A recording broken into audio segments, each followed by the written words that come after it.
அஸ்ஸலாமு அலைக்கும். போன வீடியோவில் தொடர்ச்சியை பார்ப்போம். நம்ம தஜ்ஜால வருகையை பற்றி பார்த்துட்ருக்கோம். தஜ்ஜால் இப்பூமியில் எவ்வளவு காலம் தங்கியிருப்பான் என்று நாங்கள் கேட்டோம். அதற்கு நபி ஸல்லல்லாஹு அலைஹி வஸல்லம் அவர்கள் கூறினார்கள் 40 நாட்கள் என்று.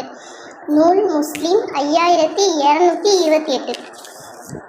தஜ்ஜாலிலிருந்து பாதுகாப்பு பெறும் வழி. தஜ்ஜாலின் காலத்தை அடைபவர்கள் அவனிடமிருந்து எவ்வாறு பாதுகாப்பு பெறுவது என்பதற்கு நபி ஸல்லல்லாஹு அலைஹி வஸல்லம் அவர்கள் நமக்கு 2 வழிகளை கற்றுத்தந்தார்கள். தொழுகையில் அத்தையாத்தின் இறுதியில் 4 விஷயங்களை விட்டு பாதுகாப்பு தேடுமாறு நபி ஸல்லல்லாஹு அலைஹி வஸல்லம் அவர்கள் போதனை செய்தார்கள். அதில் ஒன்று தஜ்ஜாலின் சோதனையை விட்டும் இறைவா உன்னிடம் பாதுகாப்பு தேடுகிறேன் என்பதாகும். நூல் புகாரி 833. 2வது, உங்கள் யாரையும் அவனை அடைந்தால் கௌஃப் அத்தியாயத்தின் ஆரம்ப பகுதியை ஓதுங்கள் என்று நபி ஸல்லல்லாஹு அலைஹி வஸல்லம் அவர்கள் கூறினார்கள். நூல் முஸ்லிம் 5228.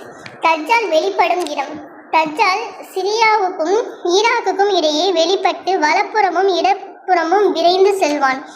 அல்லாஹ்வின் அடியார்களே, உறுதியாக நில்லுங்கள் என்று நபி ஸல்லல்லாஹு அலைஹி வஸல்லம் கூறினார்கள். முஸ்லிம் 5228. மேற்கில் உள்ள குராசான் என்ற பகுதியிலிருந்து தஜ்ஜால் வெளிப்படுவான் என்று நபி ஸல்லல்லாஹு அலைஹி வஸல்லம் அவர்கள் கூறினார்கள். திருமதி 2163. அஸ்ஸலாமு அலைக்கும். இன்ஷா அல்லாஹ் அடுத்த வீடியோவில் பார்க்கலாம்.